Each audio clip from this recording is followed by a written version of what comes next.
भेरा में शहरी छुट्टी के दिन एंजॉय करने के लिए पार्क्स का रुख कर रहे हैं। बच्चे खेलों से लुत्फानंदोज हो रहे हैं। मजीद जानते हैं नुमाइंदा 7 न्यूज नवीद जावेद से। जी नवीद जावेद, आगाह कीजिएगा।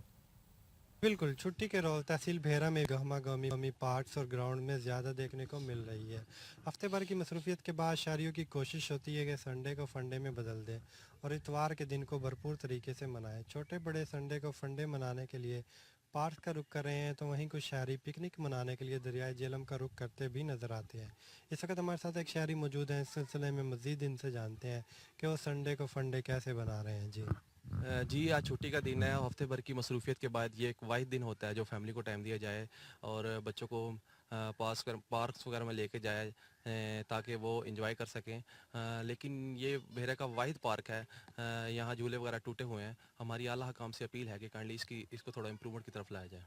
जी बिल्कुल, शहरियों का कहना है कि इतवार के दिन को भरपूर तरीके से मनाना चाहिए और हल्की फुल्की तफरीह के साथ साथ बच्चों की नशोनुमा के लिए ज़रूरी है। और इनका कहना है कि ये पार्क तहसील नवीद जावेद, बहुत शुक्रिया, आप हमें अपडेट कर रहे थे।